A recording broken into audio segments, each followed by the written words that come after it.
Shrouded in moss and silence, the land still holds the memory of one of the most feared acts of vengeance in American history.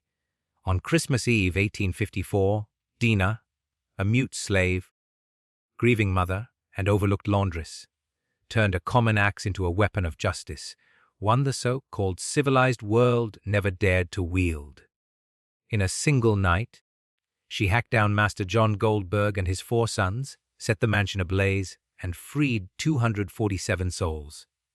This is not only a tale of blood, but the testimony of how a woman, broken by years of brutality, rose to embody terror for her oppressors and hope for the enslaved. Before we continue with this story, leave a comment with where you're watching from and what time it is there. And don't forget to subscribe. Before her name became a whispered prayer in chains, before the swamps of Louisiana carried stories of a woman whose axe showed no mercy, Dinah Carter lived as a shadow. She did not speak. Some claimed she was born without a voice. Others swore her silence began the night her mother was dragged from the slave quarters to the master's house, only to return the next morning so broken she was unrecognizable. Whatever the truth, one fact remained: Dinah had not spoken since the age of 5. But silence, they say, is not absence, it is storage. And Dinah's silence stored everything.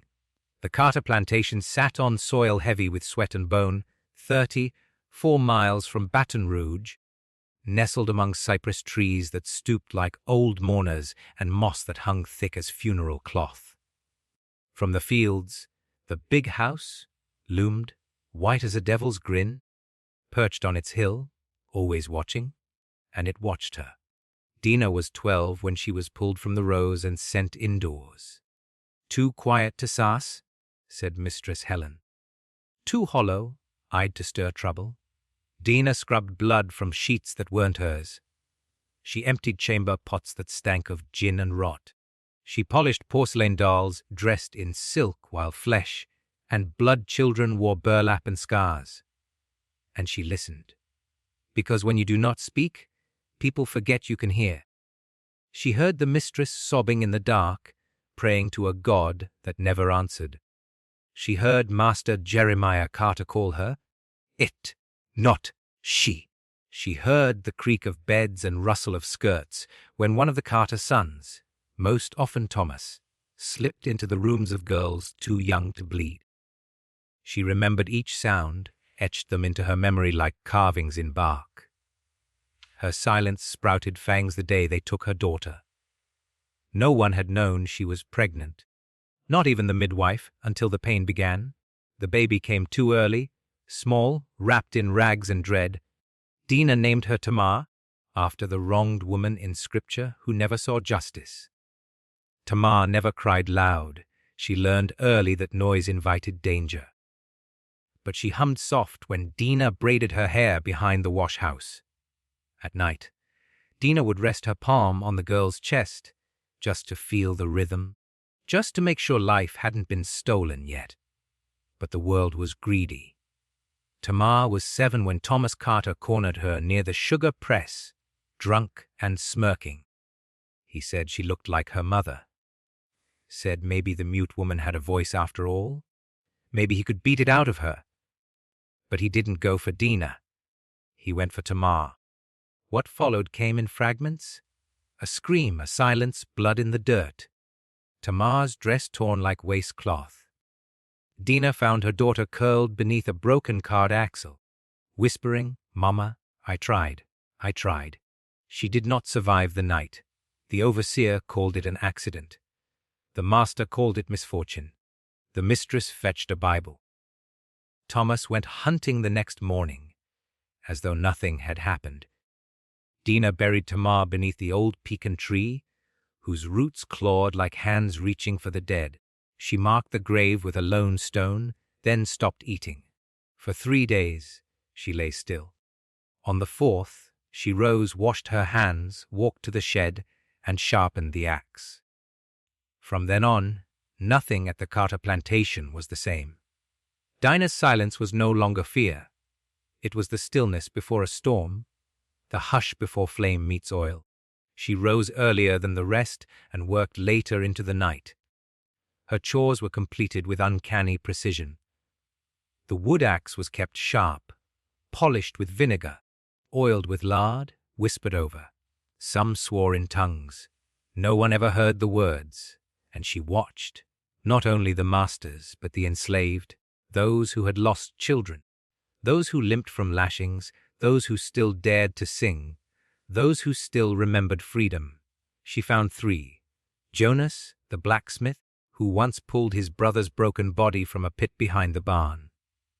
Ita, the old midwife, who had delivered more than 200 children and buried at least 90. And Kofi, the field hand whose scarred back mapped rivers and who claimed to hear the ancestors when the moon was full. They didn't speak to Dinah at first, but they noticed. They saw how she carried the axe as if it bore weight beyond iron, how she never flinched when Thomas Carter passed, whistling hymns. One night, Jonas left a nail marked with 3 scratches by her cot. The next morning she left half a peach at his forge. The pact was sealed. By late autumn, the plan was forming. It was Kofi who said it plain, "Justice is a storm, and we the thunder." Dinah didn't nod, but her hand rested on the axe, eyes fixed on the stars. That was answer enough. The wind threaded through rafters and cane. A crow's cry broke the dark, and silence shattered. On the final night before reckoning, the stars seemed to sink closer to earth, as though they too wished to witness what was about to unfold. The wind groaned across the fields. Dogs growled at shadows. Lanterns flickered inside the big house, though the windows were shut, and in the quarters not a single song rose, not even from the children. They, too, sensed the air had turned. Dinah stood alone in the smithy. Hours had passed since the others pretended to sleep, pretending tomorrow would be ordinary. She stayed awake. The forge was long cold, yet she lingered by the anvil, cradling the axe like an infant. It wasn't simply sharpened, it was consecrated. Rubbed with fat and ash, bound with a strand of Tamar's hair found years ago in her apron. The blade didn't shine, it breathed. No longer tool, it was answer. Jonas had left the smithy open. He knew what she meant to do. He didn't argue. Earlier he'd pressed a pouch into her hands. Flints, a short knife, a nail fixed in wood. He met her eyes and said, "If the axe fails, let this be your last word." She accepted, unsmiling. "Not my last," she whispered at last. Jonas stepped back, shaken, not by her words, but by the age that seemed to speak through them. Back in her cabin, Dinah sat cross-legged on the floor and drew in ash. Not words, not letters, memory. A serpent coiled, a faceless figure weeping, a house burning, a blade, a tree whose roots curled like shackled wrists. She pressed her fingers into suit until her palms turned black, then rose, wrapped the axe in cloth, and stepped into the night. Behind the wash-house, Ida waited. 7 candles burned in a circle, each perched on a stone she swore came from the oldest swamp, from land that never forgets. Dinah entered without pause. Ida touched her brow, her chest, her palms. "What you carry isn't just grief," she said. "It's a map, and tonight it leads." Dinah nodded. From the shadows, Shot appeared, tossing dried herbs on embers. Smoke curled in shapes no one could name. His eyes gleamed with purpose. "Are you ready?" he asked. Dinah's voice was steady. "I was born ready. I only waited for the world to catch up." By midnight they moved like shadows loosed. Dinah, Jonas, Heen Ida, and 6 others who refused to run again. Each knew their role. Dinah would take the house, Jonas the guards, head the dogs, Ida the women and children leading them to the river trail at dawn. No hesitation, no mercy. The path to the big house was marked with white stones and red ribbons. Jeremiah Carter claimed they warded off evil. He wasn't wrong, for evil was walking barefoot toward his door. 2 guards slumped half-drunk on the porch. One leaned on a post, the other cradled a rifle. Dinah raised the axe. 2 breaths. 2 steps. 2 gone. No scream, just the sound of bodies dropping on wood. Inside, candles still guttered from supper. The table was littered with bones, spilled wine, stale bread. Perfume and rot clung to the air. Lot had drifted upstairs. Thomas, Charles, William. Dinah climbed like smoke, silent feet, pounding heart. Each step guided by names branded into her soul. The first door? Thomas, she didn't knock. The axe split the wood. He lurched up, shirtless, reeking of brandy. What the? The blade sheared half his jaw before he finished. Blood spattered the walls. Dinah stepped past him. 1. The next door creaked open itself. Charles, pale, trembling, had heard. He tried to flee, didn't make it halfway down the hall. Her swing caught his spine. He dropped. 2. William rushed out, knife in hand, screaming like a child. Dinah ducked his blade and sank the axe into his gut. He gasped, begged. She leaned close. For Tamar. 3. The youngest Nathaniel. Wasn't upstairs. She found him crouched in the pantry, clutching a Psalter. I didn't touch her, he sobbed. It wasn't me. Dinah tilted her head. You watched. The axe answers. 4. Last was Jeremiah. He'd barricaded himself in the study. The door was thick, but her fury thicker. 10 blows, each 1 lash repaid. When the wood gave way, he aimed a pistol. The shot grazed her shoulder. She didn't flinch. He fumbled to reload. Too slow. She brought the axe down, again, until pistol and master were nothing. By dawn the house was burning. Flames devoured columns, glass burst, paint peeled. The porch dripped blood and soot. Ida shepherded 247 souls into the forest, children and food in tow. Hara fired barns, scattered horses. Jonas laid traps for pursuers. And Dinah, she stood on the blazing steps, axe in hand, soaked in blood, sweat, and silence. She stared not at the ruin, but the horizon, the fields, the road beyond. She lifted the axe and spoke 1 word before melting into the woods. December 25th, 1854 dawned heavy and grey. No bells, no hymns. Only smoke over Carter land, black and bitter, thick with ash, blood, and charred privilege. For miles, birds fell mute. Even the wind held still. Christmas was no longer white. It was red. And the fire in Dinah's eyes still burned in those who'd watched it fall. The first to arrive was Overseer Briggs, riding hard, boots caked with town mud. He'd been gone 3 days, drinking. When he saw the ruin, he dismounted slow, revolver drawn. Lord above, he muttered, stepping over the gate's remains. Cinders crunched. The porch sagged. The grand piano lay a black husk. Smoke and meat thickened the air. He stumbled on a body in the hall. Thomas, maybe Charles, too mangled to tell. Upstairs he gagged at Jeremiah, skull crushed, eyes frozen wide. Above the hearth, burned but clear, 3 words carved, we remember everything. Briggs staggered outside, bile rising as hoofbeats announced more riders. Neighbors, lawmen, planters, all asking what happened. First guesses Indians, bandits, abolitionists. None fit. Nothing had been stolen. Only blood. When they found the quarters empty, the truth dawned. Not a robbery, one said. Briggs nodded. A reckoning. Word leapt like fire across Kane country. They hadn't fled. They marched. They took all. Left nothing. Some called it revolt, others massacre. But among the enslaved, 1 name traveled faster than rumor. Dinah. No need for surname. Just Dinah. Eyes lit or filled, smiles cracked or tears fell. Prayers whispered. But all knew something had changed. Downriver at Bellwood, an old woman rocked on her porch. She once braided Dinah's mother's hair. Once knew Tamar. When news reached her, she only gazed skyward and whispered, "It's begun." The fugitives slipped through swamp and shadow. Ida steered by stars and roots, memory and faith. They traveled by night, hid by day, brushed out their tracks. Elders carried children. Men carried silence. Dinah, still blood-stained, brought up the rear.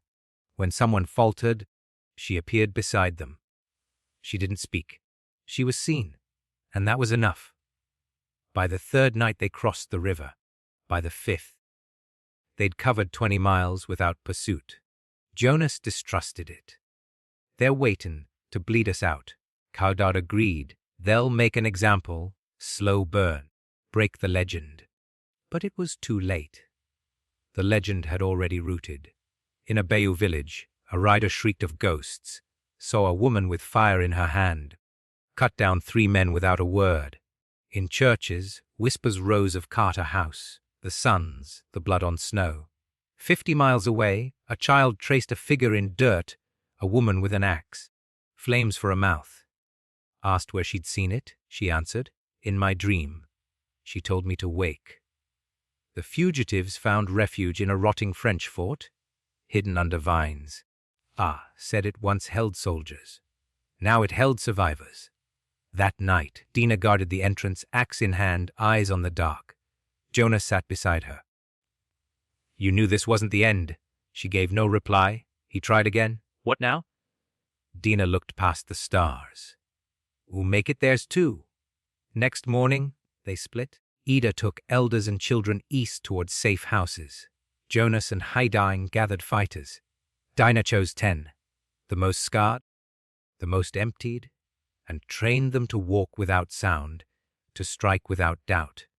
Her silence was their lesson, her scars their scripture, her axe their sermon. The plan was simple. No hiding. They would hunt. Plantation by plantation, whip by whip, name by name, until masters forgot what safety meant, until soil stopped swallowing black flesh and started spitting back white guilt. On the 6th night after Christmas, they struck again, Fairmont Estate. 2 overseers, 1 master, 6 enslaved. They came before dawn, gone by morning. The house aflame, chains shattered, 6 freed, 3 dead. On the door, carved in a nail's edge, "This isn't over." Fairmont wasn't just burned, it was remembered, etched into scars, into songs too broken to sing. Dawn rose over ruin, marking not destruction but the first open blow in a war long deserved. Fairmont was small, smug with cane and arrogance. Master Loophole done, silk gloves, cracked whips, liked his people silent and his whiskey loud. He never expected death before breakfast, but death wore bare feet. They came before the rooster's crow. Shadow silenced the guards. Jonas cut the gate. Dinah led 8 masked in mud, slipping across fields like smoke. No mercy, no pause, only rhythm handed down, whip, chain, fire, blood, and tonight, reply. Inside quiet, the cook snored. The dog barked once, then still. Dunn slept under silk. Dinah entered, axe resin, no curses, no cry. 1 blow, 2, 3, justice. 6 freed that night. A boy who never spoke stared at Dinah like she was a tale he'd known in the womb. An elder kissed her hand, whispering, "I knew she'd come." Dinah only turned, vanishing into dark. By noon, Fairmont blazed. Every ledger, every whip, every claim turned to ash. On the porch, Jonas carved 2 words: first blood. Word spread faster than fire. 3 plantations emptied by dawn. Some masters fled. Others bought mercenaries. A few begged, offering scraps. Too late. The seed was rooted. New Orleans papers called it Christmas Revolt. Baton Rouge muttered Mulatto Massacre. But in praise houses and juke joints, the whisper was simpler: Dinah's uprising. Owners demanded troops. Churches prayed, but neither muskets nor sermons could stop correction. Dinah's axe had more to say. A week later, they struck Red Hollow. Mercers, famed for branding runaways' faces. This time, blood cost them. 2 wounded. Amos, barely 16, fell. He'd once hidden Tamar's shoes after a whipping. Dinah pressed her forehead to his, whispered something unheard, then rose. Jonas later called what followed divine. She stormed alone, bullets tearing her clothes, but sparing her flesh, killed 7 herself, dragged Mercer Patriarch outside. No cheers, only bowed heads. Holly whispered, "She ain't flesh no more. She's what comes after the scream." Ida began keeping a journal. In it, she named Dinah the fire that woke bones. Dinah spoke rarely, but when she did, even earth listened. After Red Hollow, a preacher sheltering fugitives offered sanctuary. Dinah declined. "This ain't hiding. It's finishing." He asked if she believed in heaven. She glanced at her axe. "I believe in memory." By January's end, 11 plantations had burned. 83 freed. 19 dead. Every ruin bore words scratched in blood, mud, or soot. "This is only the beginning." They didn't run. They marched. No banners, no horns. Just calloused feet, hollow bellies, and names heavy on their tongues. 247 freed by fire. No longer chained, now bound only by memory. That night as they left Carter land, smoke-blotted stars. Children hushed their cries. Elders leaned but didn't fall. Women carried food and wounds. Men bore tools, babies, and ghosts. Every step squelched in winter mud. Every step bore a name. This walk wasn't escape. It was ceremony. Ida led at the front. She knew the forgotten trails, paths once tread by runaways, smugglers, Choctaw hunters. Some whispered she was touched. Others called her Madam, but none doubted her direction. At her hip, she carried a pouch of memories, scraps of cloth from infants born and buried, teeth wrapped in linen, tufts of hair. "What's that for?" a young girl once asked. Eda's gaze stayed forward. "So they walk with us." A Jonas guarded the rear, hammer strapped to his back, a blade hidden in his boot. He rarely smiled, rarely spoke unless the moment called. But when the river had to be crossed, he carried 12 across on his shoulders. "Mud don't bother me," he muttered. "It's the hush after it that chills me." Dinah kept to the center, her axe wrapped in cloth, cradled like a child. She never gave commands, yet when she moved, the others moved. When she paused, so did they, breathing, listening, remembering. On the second night, they camped beside a fallen sycamore sunk in the swamp. The moon loomed pale, a bone hung high. Fires were forbidden, so silence wrapped them tight. A baby began to wail. Its mother tried to calm it, whispering borrowed stories into tiny ribs. Dinah approached, knelt, pressed a hand to the child's brow, and hummed. It wasn't song, it was memory. Low, steady, not quite words, not quite tune. The child hushed, so did the rest. Even the swamp listened, even the dead. Shudder called them the walking breath. He said each soul carried not only themselves, but the echo of those who died waiting for this march. Often he'd stop, press his palm to the soil, and whisper, "Moving now. Hear that, we moving?" By the 5th day, mud clung thicker. A storm hit, rain like nails, wind like punishment. 2 elders collapsed. 1 never rose. A girl named Ruth limped on a broken foot, refusing to quit.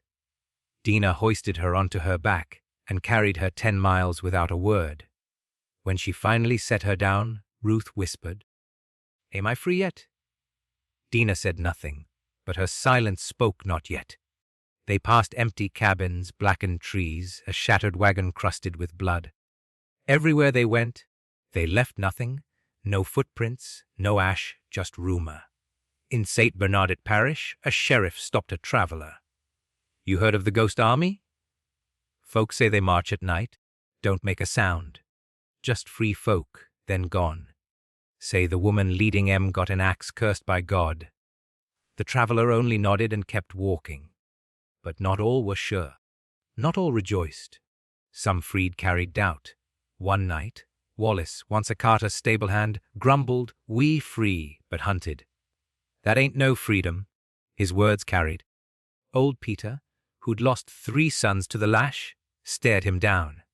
"You still breathing? That's more freedom than most ever get." Dinah didn't argue. She walked to Wallace, set her hand against his chest, and held it until he wept. On the 7th night, they climbed a hill. From its peak, they saw town lights, chimneys smoking, taverns laughing. The world kept spinning, but for the 247, yesterday still ruled. They camped at the base. This time, Haggart lit a fire. Just one. Small, but real. Let it be a sign, he said. To who? Someone asked. To the ones still waiting, he smiled. Dinah stood by the flame, face streaked with soot, clothes torn, feet blistered. She raised the axe, not to strike, but to show. The people drew near, not for commands, but for faith. No speech, no rallying cry, just breath. Then she pointed east, toward more fields, more masters, more blood unpaid. And she began walking. Not all followed. Some stayed, built shelters, found kin, planted beginnings. But most marched behind her, through mud, through trees, through memory, into the battles yet ahead. Because freedom wasn't a finish line, it was a trail paved in roots and blood. And Dinah was its compass. They sowed bodies, reaped profit. But the soil never forgets what it swallows. When harvest came, it wasn't cane or cotton. It was justice, in fire, in screams, in the hands of Dinah Carter. February bled into March. By then, the South knew her name. Not from papers, not from courts, but in whispers, in nightmares, in prayers masters never meant. They named her the Axewoman, the Devil's Midwife, Black Justice, but her people called her something else, Deliverance. The strikes grew beyond vengeance. They became orchestration. Teams moved like shadows, guided by Dinah's silent gestures, Ada's maps, Jonas's keys, Mongo's visions. They didn't lash blindly. They chose plantations with legacies, owners with sins carved deep, overseers cursed in every chain. One by one, flames rose. At Point Cupe, they struck the Devo estate. 5 freed, 3 dogs silenced. Master hung from his rafters. In Iberville, they torched the sugar fields, not for tactics, for memory. 13 runaways had been buried there across decades. The smoke smelled like closure. They didn't just kill, they dismantled. Stole branding irons, destroyed ledgers, buried whips. On every door, every charred gate, every blood-stained wall, they left marks. Sometimes words remembered, sometimes symbols, a tree with shackled roots, a woman's face without a mouth, a child's handprint in soot. All said the same, what you built will be undone. Masters panicked. Some fled to cities. Some tripled patrols. A few begged their slaves to stay. We're not like them, we're fair, they swore. But fear doesn't bargain, and history doesn't forget. In Natchez, planter Gideon Hale offered on $1,000 for Dinah's capture. She found his estate 2 weeks later. He wasn't home, but his brother was. When she left, the bounty vanished. No one spoke of how he died, only that it took too long. Some tried to fight back. A militia tracked her into the swamp, but the swamp belonged to her now. Horses spooked, torches drowned, men screamed and never returned. Hadda said later, she didn't kill them all. The land did. Not everyone stood with her. Some freed feared retaliation. Some elders warned, violence breeds violence. Ida answered, and silence bred chains, bred graves. Not anymore. Even within, doubts grew. Jonas once asked her, how far we go? Dinah didn't reply. She drew a line in the dirt, erased it, and walked on. Their numbers swelled, runaways, rebels. Even whites soared on the lie of civilization. They called themselves the Rememberers. Not an army, not a rebellion, a memory carved into the present. Children braided codes into hair. Elders turned songs into signals. Women sharpened hoes and called them keys to gates. This wasn't war. It was cleansing. One night, they reached a plantation Dinah never named before. Coldbridge, older than most. Richer, crueler. Tamar had been conceived there. Dinah's own voice broken there. She didn't rage. She simply said, this one, don't stand. They planned 3 days, watched patrols, mapped weaknesses, found the burial pits. Then they moved. Silent. Precise. By dawn, Coldbridge was gone. Only ashes, crows circling. And in the dirt, Ahim planted a stake. Here lies arrogance. The South trembled. The North began to listen. A pamphlet surfaced in Boston. The Axe and the Flame. The true story of the Black Avenger of Louisiana. The writer misspelled her name, but the truth burned through. In cities she'd never see, black folk whispered finally, someone speaks for us. Still, Dinah pressed on. There were names the earth hadn't answered, wounds unhealed. Her axe, blackened with blood and legend, still had words left. First reports called it a disturbance, then a multi-plantation uprising. By the third, it was a crisis. At the bottom, underlined in red, send troops. By April, the South choked on smoke and dread. 14 plantations burned, 300 freed, 24 masters dead, some vanished, some displayed. Names carved into walls, into trees, into the nightmares of the living. But it wasn't just blood. It was silence after. The way Dinah's rememberers claimed no land, raised no banners, sent no warnings. They struck, then dissolved. Washington noticed. Not preachers, not senators, the generals. Major William Hadley rode in with 130 men, armed, mounted, certain. Most had never stepped foot on a plantation. They didn't believe in ghosts, only bullets. Orders were simple: find the leader, crush rebellion, hang the ringleaders, burn the rest. But Dinah's war wasn't camps and speeches. It was memory, and memory had terrain. The army entered swamp at sunrise. By sunset, 4 were missing. Next day, horses refused to eat. Guides vanished. Maps useless. Then came the drums, low, distant like heartbeat in mud. Then traps, spikes in shallow water, snare vines dragging men down, dogs gone mute.